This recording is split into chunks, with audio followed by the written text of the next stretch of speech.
네, 티코리아 구약개론 첫 번째 율법서 시간입니다. 그 중에 네 번째 4주차 두 번째 창세기 수업입니다. 페이지는 84페이지에 있습니다. 이번에는 어, 어, 전반기 초기에 그 녹화의 그 소리가 오디오가 녹화가 안 돼서 지금 다시 촬영하고 있고 뒷부분에 88페이지 뒷부분부터는 녹화가 돼서 영상이 짧은 게 두 개가 올라갈 예정입니다. 이해를 부탁드리고 그리고 이번 주에 결혼식, 장례식 이 순서가 있어서 제가 장례식 어, 임실 호구원에 아무나 가야 될 것 같아서 아, 이번 주 수업은 없고 제가 영상으로 주중에 다시 올리도록 하겠습니다. 그러니까 다섯 번째 수업은 영상으로만 대체하도록 하겠습니다. 오늘 4주차 창세기 두 번째 시간 84페이지에 있는 우리 내용입니다. 창세기 12장, 18장에 있는 내용이죠. 그래서 아브라함의 시작을 이야기하고 있습니다. 우리가 창세기에서 배운 게 앞에 그 창세기 첫 번째 수업에서 배운 게 뭐냐면 세상의 시작, 죄의 시작, 그리고 심판의 시작에 대해서 이야기하고 있습니다. 그래서 사람들이 하나님께 불순종했기 때문에 하나님이 그들을 심판하셔야 했습니다. 그러나 하나님은 그들을 심판하는 것을 원치 않으셨습니다. 그래서 그들을 구하기 위한 길을 시작하셨습니다. 하나님은 그의 아들을 세상에 보내기로 결정하셨습니다. 그가 사람들의 죄를 대신하여 심판받도록 하기 위하였습니다. 그러면 그 아들을 믿는 사람들은 누구나 구원을 받을 수 있을 것입니다. 이것이 바로 하나님께서 아브라함과 이스라엘 백성들과 함께 일하기 시작한 이유입니다. 하나님은 이스라엘 백성과 함께 일하기 시작하셨습니다. 하나님은 자신들의 아들인 예수를 통해서 세상을 구원하기를 원하셨습니다. 그러나 먼저 그 길을 준비하셔야 했습니다. 당신은 중요한 인물이 마을을 방문할 때 어떤 분위기인지 아실 것입니다. 그는 사람들이 자신을 맞이할 준비를 하지 않으면 오지 않을 것입니다. 그는 그가 간다는 메시지를 미리 보냅니다. 한 나라의 왕이나 대통령이 온다는 것을 알면 사람들은 여러 가지로 그를 맞이할 준비를 합니다. 하나님은 이스라엘 백성을 통해서 누구를 보내기를 원하셨습니까? 우리가 다 아는 것처럼 우리 예수 그리스도시죠. 하나님은 예수님을 보내기를 원하셨습니다. 그러나 하나님은 이들을 위해 길을 준비하기를 원하셨습니다. 그래서 이스라엘 백성을 통해 예수님을 맞이할 준비를 하셨습니다. 그 과정의 첫 번째가 한 민족을 택하는 것이죠. 그리고 그들을 통해 2000년 동안 예수님의 오심을 준비하게 하셨습니다. 하나님은 이스라엘 민족을 시작하셨습니다. 그래서 갈대아 우르에서 아브라함을 택하게 되죠. 그래서 갈대아 우르에서 아브라함을 택해서 아브라함이 이제 하나님이 택하신 곳으로, 하나님이 보여줄 곳으로 12장에 보면 하나님이 보여줄 곳으로 가라고 말씀하고 있습니다. 여기다. 그리고 내가 보여준 또는 어, 가본 그런 곳이 아니라 어디예요? 지금 어, 하나님이 보여줄 곳이라는 거죠. 줄 곳. 그러니까 참 쉽지가 않죠.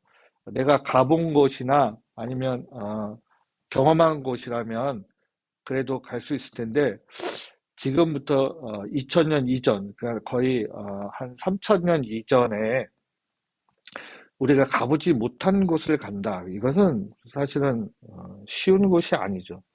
어, 우리도 알다시피 어, 그 산맥 하나를 쳐서 아니 산 하나를 거쳐서 어휘가 틀려지잖아요.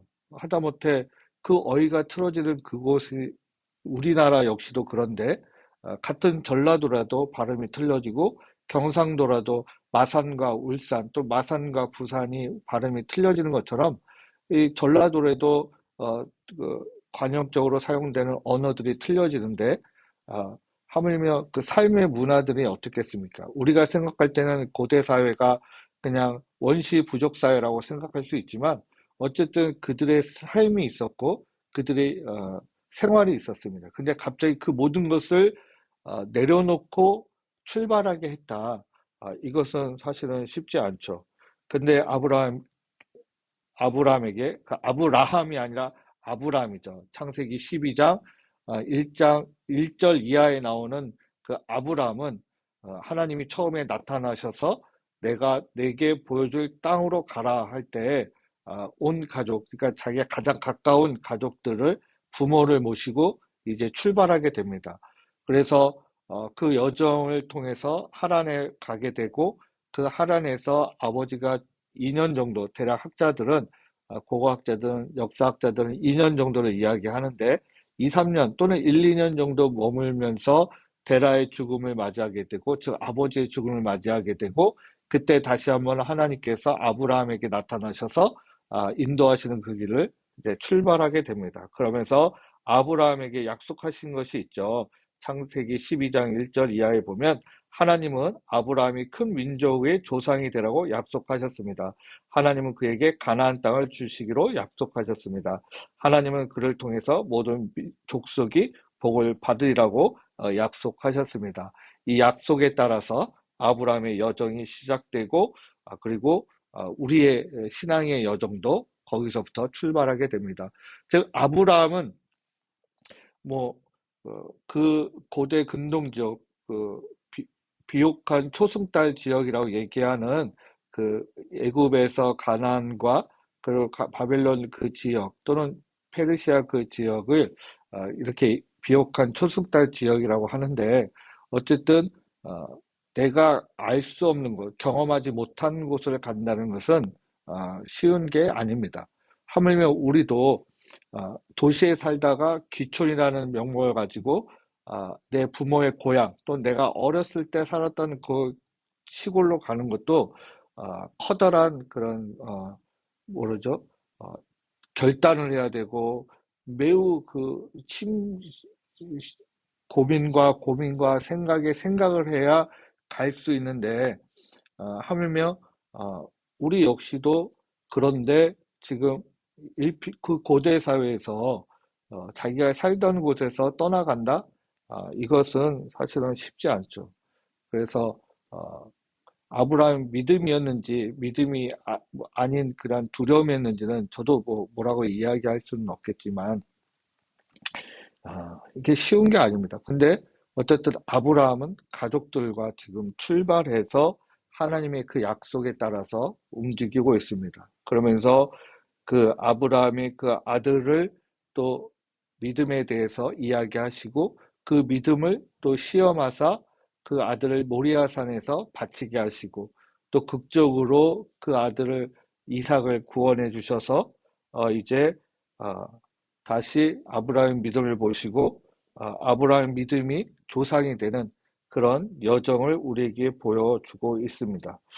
여기 87페이지 10번에 보면 하나님은 어, 아브라함의 큰 민족이 조상이 되리라고 약속하셨습니다. 또 그에게 가나안 땅을 주겠다고 약속하셨습니다. 마지막으로 하나님은 아브라함을 통해 모든 나라가 복을 받을 것이라고 약속하셨습니다.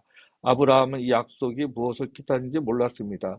심지어 오늘날 이스라엘 사람도 이 약속을 이해하지 못하고 있습니다. 그렇죠. 그러나 우리는 이 약속의 의미를 이해하고 있습니다. 하나님이 우리를 구원하시려고 이스라엘 민족을 통해서 보내신 분은 누구이십니까? 당연히 예수 그리스도시죠. 구원은 그리스도를 통해 왔으며 그리스도는 이스라엘 민족을 통해서 오셨기 때문입니다. 그래서 갈라디아서 3장 8절에 또 하나님이 이방을 믿음으로 말미암아 의로 정하실 것을 성경이 미리 알고 먼저 아브라함에게 복을 전하되 모든 이방인이 너로 말미암아 복을 받으리라 하였느니라. 하나님은 이스라엘 민족을 통해 어떤 복을 주셨습니까? 이스라엘 민족을 통해 예수님을 보내시기를 원하셨고 그렇게 우리에게 성경을 통해서 또 알게 하시고 믿음의 여정을 통해서 우리에게 들려주고 있습니다. 그러니까 창세기의 가장 큰 줄기라고 할 수 있는 것은 이제 태초에 세상이 어떻게 만들어졌는지, 그리고 사람이 왜 만들어졌는지, 그리고 어, 어, 또 죄를 짓게 되는 과정. 그래서 이브가 아니라 아담과 하와입니다. 그래서 하와가 죄를 짓고 또 아담도 죄를 짓고 그로 인해서 에덴 동산을 쫓겨나고 그리고 그 에덴 동산을 쫓겨나서 다시 한번 하나님의 사랑을 경험한 게 가인이죠. 그래서 가인을 낳게 되고 그 다음에 아벨을 낳게 되는데 그 아벨은 이제 하와와 아담에게는 가인만큼 그렇게 강렬하게 오지는 않았던 것 같아요. 왜냐하면 가인은 하나님의 사랑이라고 표현하고 있지만 아벨은 가인의 아우 아벨이 태어났다고 표현하고 있습니다. 그리고 그 여정이 이제 가인을 통해서 역사가 이루어지고 또 그 아담과 하와의 세 번째 아들인 셋에 의해서 또 역사가 이루어지면서 사람의 아들과 하나님의 아들들의 역사를 통해서 이제 바벨탑 사건이 벌어지고 바벨탑 사건에 의해서 민족이 흩어지는 역사가 이루어지고 그 역사가 이루어지는 가운데 노아의 죄가 너무 그 죄가 지면을 덮으니 하나님이 노아 홍수의 심판으로 또 노아의 가족을 택하게 되고 노아의 택함으로 인해서 그 여정이 이제 어디로 가게 돼요? 이제 아브라함으로 가게 되는 그런 여정이 이제 벌어지게 됩니다.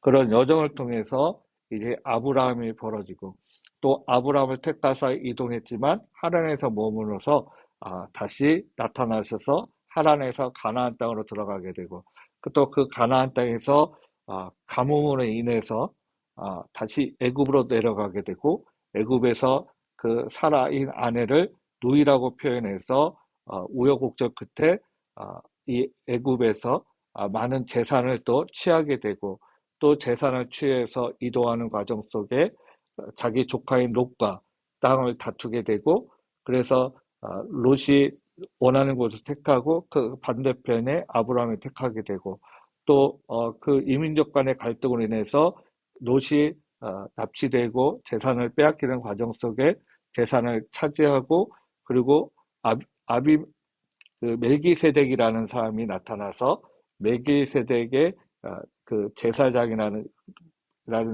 그 존칭을 받게 되고 그에게 11조를 드리는 역사가 이루어지고 그 여정 속에 창세기가 이어지고 있습니다.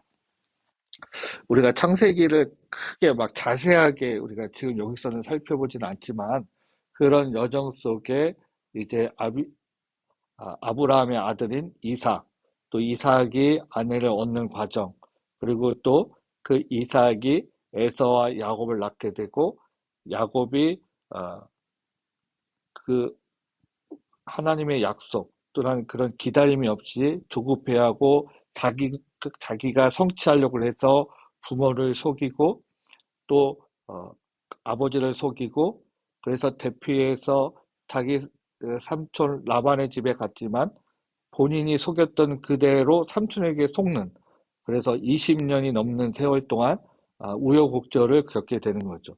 그러니까 자신이 태어나서 자신이 경험했던 그 삶이 그대로 20년 동안 다시 반복되어지는 삶이 이어지게 되고 그리고 그 여정이 그 이후로 드러나게 됩니다.